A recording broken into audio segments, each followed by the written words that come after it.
Today we ask the age-old question. Will it cheesesteak? Let's talk about that.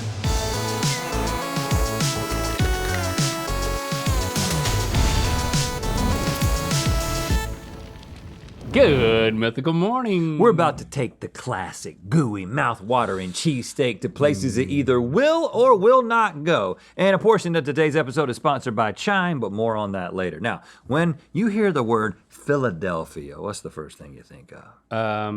Well, the 1993 film of the same name, but I know what you want me to say is the delicious, delectable, hot and selectable Philly cheesesteak sandwich. Yeah, what I want you to say is the delicious, delectable, hot and selectable Philly cheesesteak sandwich. Okay, the delicious, delectable, hot and selectable Philly cheesesteak sandwich. Yeah, a true gift to this world. A true gift to this world, but can that gift keep on giving when we push the boundaries of what's possible within the cheesesteak-averse?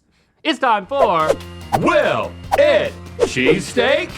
So, to qualify as a cheesesteak, the dish must have some sort of bread, some sort of steak, and some sort of cheese or cheese-like product. Okay, Philly cheesesteaks are already pretty much a perfect creation, but any cheese lover will consistently dare you to ask, what if there was even more cheese? I ain't arguing with that. For example, what if you could apply the scientific theorem of a mozzarella stick, which is a scientific theorem, yes it is, to a cheesesteak?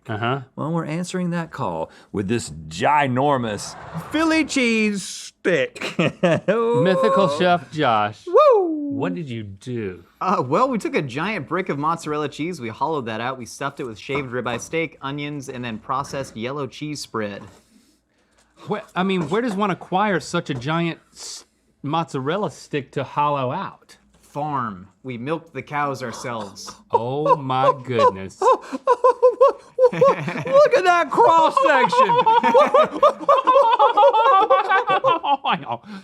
Oh, wow. I don't even know how to do this, Josh. Yeah, there's no wrong way to do it. Just let it make love to your mouth hole. Heavy. Some of y'all out there, y'all lactose intolerant people, y'all getting some bubble gut just looking at this. Dink it. Do I suck the whole? Yeah. If you have to ask, you definitely do it. And sink it right in the middle. Oh my goodness. And then a little bit of the side. Oh Lord. The way it stays together is so impressive. I love the fact that the only bread involved is breading. The only bread involved is breading. Which tastes so good. Don't give me bread unless it's just breading. Listen, I haven't made many requests about my end of life, Yeah. but I'm making one right now. Okay. I would like you, To suffocate you to your end of life. I would like you to kill me with one of these and then bury me with a whole one. I mean, 20 feet in the air on the head, this thing's definitely gonna do permanent damage. Look, and then if you just want to go for just some steak in the hole, Oh my gosh. oh, the sound you're making right now. The hole is kind of small. The hole could be bigger. The hole could be bigger. Yeah, well, you know. The only question is mozzarella stick, will it cheesesteak? Yes! Before we determine if our next unique cheesesteak creation will or will not, this portion of today's episode is sponsored by Chime, an award-winning financial app that keeps your money protected. That's right, Chime uses two-factor authentication and they support fingerprint/touch ID and face ID on the app. In 2021, you can't be more protected than that. I beg to differ, I got 2 factors of protection right here. Please put your factors away. Fine, don't be impressed. I'm a sweet peach, I know my worth. Okay, and speaking of working hard, with Chime's optional savings account, your money will work harder for you. It's like putting your savings on autopilot. And say you don't recognize a charge on your Chime debit card. Well, you can block your card in a single tap. You can also turn on notifications to receive instant transaction alerts and daily balance updates. And eligible members can enroll in Spot Me, Chime's fee-free overdraft protection on up to $200 in debit card purchases and cash withdrawals. What's that, you want me to spot you? Yeah, man, I got you. That's not what I said. Check out the link in the description below to learn more about Chime. And thanks again to Chime for sponsoring this portion of today's episode. And now, let's see our next cheesecake. How about our next cheesesteak? I always want to say cheesecake. Cheesesteak. It's a cheesesteak. We've done cheesecake. Okay. Show me a cheesecake too. I won't look away. Well, speaking of cheesecakes, pancakes are a classic breakfast treat. But with them being so classic, when was the last time you saw them getting an upgrade? Well, that's all about to change. We're calling this the Philly Pan Steak. Good golly, Miss Mabel. Josh, what you do, Bo? Well, we took a hoagie roll and then we battered that in pancake batter and griddled that off. We sauteed the ribeye with a whole lot of maple syrup, and then we've topped that with a cheese-infused whipped cream and some bananas and berries for freshness. Cheese-infused whipped cream. Let me just get a little nibble of that. I kind of need my own plate. Now, hold it over your pants. Your pants will catch it. I'm dripping. Yeah, drip onto the pants. Man, I mean, this is just, everything is so decadent, man. But you know what? Dink it This is America. and sink it. You're gonna choke yourself one day, breathing in like that. I'm like a sea creature. That's how they eat. Like a lamprey. Yeah, just How kind lampreys of, eat. it sucks it all into the right place. No jaws. So you've got, I mean, you eat steak and eggs, why not steak and pancakes? I mean, this could definitely be a thing I know this for is breakfast this is a weird thing to say after or that, dinner. that first round, but could this be too much? You know what I'm saying? Like, I sometimes I just begin to wonder don't think so. if we're just doing it too much. Like, I just wonder, like, if it really has become like a moral issue. You know what I'm saying? Like, you can do it if you want. I thought we decided it's a free country. we were not gonna bring morals into this. If you start asking questions like that, Right. I'm out of a job, so Okay, I'm you're right. looking out for you. Pancake, will it cheesesteak? Yes! Fusion foods, they're constantly taking the world by storm. Cuisines from all over the world, meeting in ways that you've never seen before. But have you ever seen two regional foods from the same city fused together? Well, let's sushi if we can get this to work. Presenting the Philadelphia cheesesteak roll. Oh, Josh? my goodness. Tell us about it. yeah, Link, you're gonna love this one, but we wrapped a whole hoagie roll in seaweed. There's Oh. a mountain of sliced raw salmon on there, and then some avocado and cream cheese to round it out, ginger, wasabi, and soy sauce for dipping. Everything you love, Neil.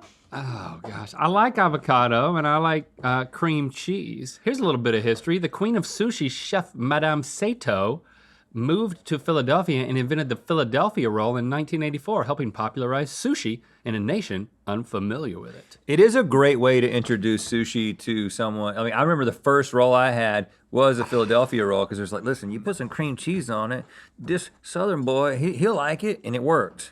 So maybe this Southern boy right here, because there's such a big slab of cheese on there, will that overcome the slabs of raw fish for you? What does this face communicate to you? Hey, I'm from Philly. Hey, I'm from Philly. I'm gonna try something new. Hey, I'm from Philly. I didn't. I can't do that. No, the that is- Philly accent is such a specific That is not what I was thing that communicating. only people from that place talk that way, and I can't do that.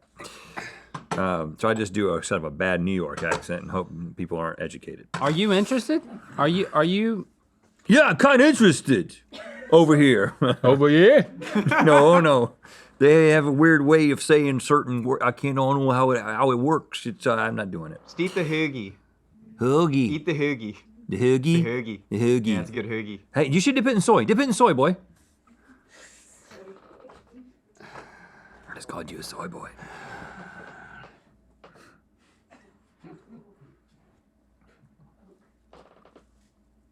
What? Basically just bit into a stick of cream cheese. That's what I'm holding on to. I didn't know it was something I was going to enjoy so much. I didn't know you had any cheese inhibitions after the first round. Yeah, no inhibitions. How do you wrap bread in seaweed? Oh, you just kind of finger paint it on almost. Wet your hands with water and dab it there. Where there's a will, there's a way. Are you sending messages to somebody with the offhand?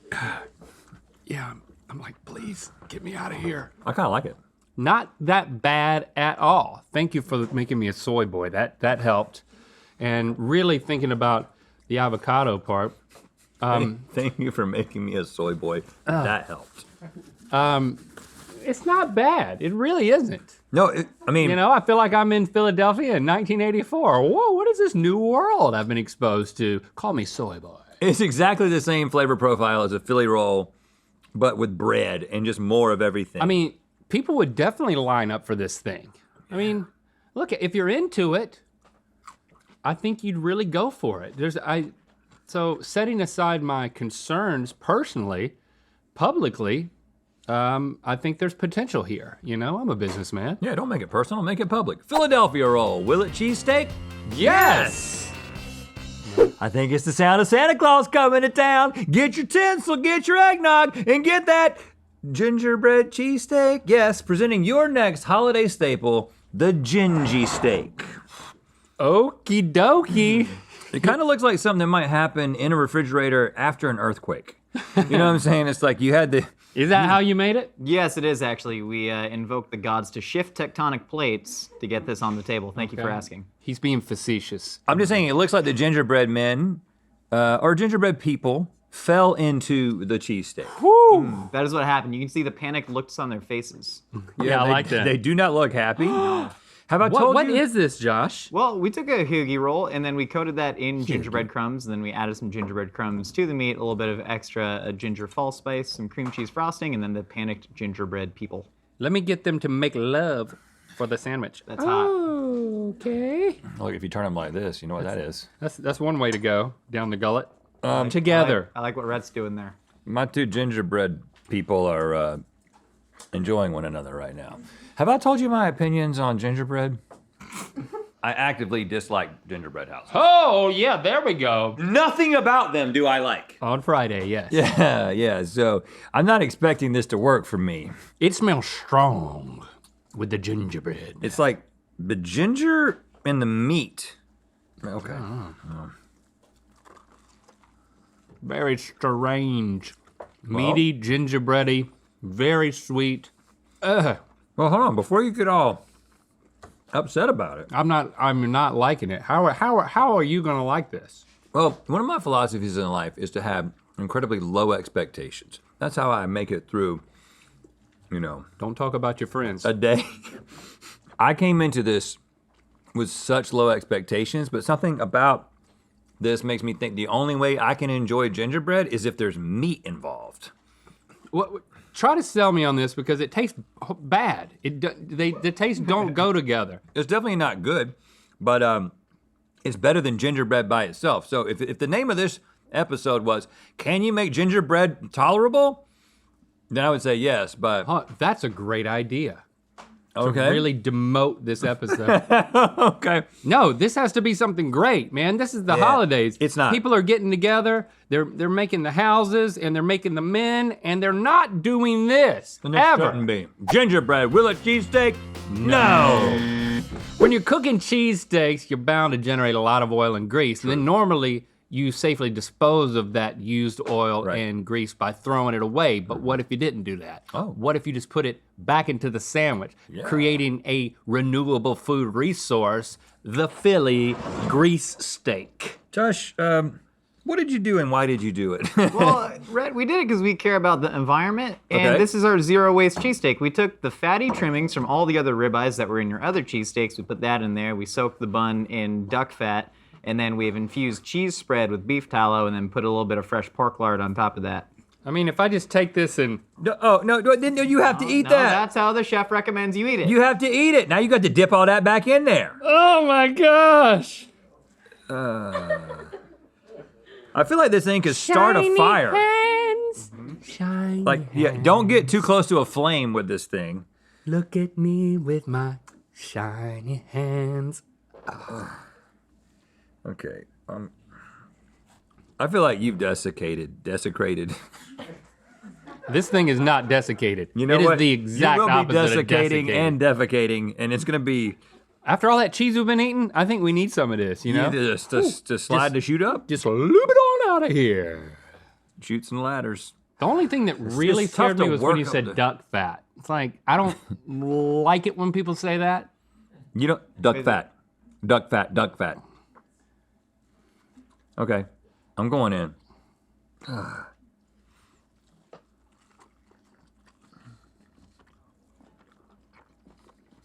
It's just the greasiest cheesesteak you've ever had. For the environment. My mouth is immediately coated with a protective layer. Like I feel like you could put any sort of poison you want into my mouth right now. As long as you took it right back out, I'll be fine. Like nothing can penetrate this grease and get to my skin. I think you could swallow poison encapsulated in this cheesesteak, and you could make its way all the way through. Bring in the poison. Yeah, let's try that. Will we survive the poison? Yeah. Cheesesteaks are greasy, and we're leaning into it. Yeah, and we're not just leaning into it, we fell into it. I actually feel like, well, I squeezed out a lot of the We grease. jumped right into it. Like we saw a well that said, do not jump, do not approach, do not be within 10 feet. And we dove headfirst into the well. I like it. It's just a cheesesteak to me, really. You squeezed all the grease out. That's why you like it. I'm gonna have to lap this up to give a thorough answer. I feel like my heart rate is increasing. Like my body is preparing itself for being able to just like accommodate this. That just gives you more energy to save the environment. Right. Uh-huh. Or to right. rub my whole body with this later. It does both. Okay. You're not liking it. That says a lot. Yeah, it does. So, I mean, are you appetized? Yeah. After he squeezed it like that. aren't you Grease. appetized? Will it cheesesteak? No. Okay, but you know what? We had a few winners today. It wasn't a queen sweep, not even close to it. But I think, Josh, you've changed the world today. You should be proud of yourself. For the environment, Rhett. Makes me want to go back to Philly. Thank you for subscribing and clicking that bell. You know what time it is. Hi, I'm Trevor. And I'm Dakota. We met in Harnett County, We live in Alabama. and we just got married in Georgia, and now we're honeymooning in Mount Rainier in Washington State. And it's time to spin the wheel of mythicality. All great things start in Harnett County. Yeah, it's not Harnett County, but that'll do. Click the top link to watch us discuss your weirdest beefs in Good Mythical more. And to find out where the Wheel of Mythicality is gonna land. To get the Red Link plushies, join Third Degree quarterly or annual by December 31st. Visit mythicalsociety.com for details.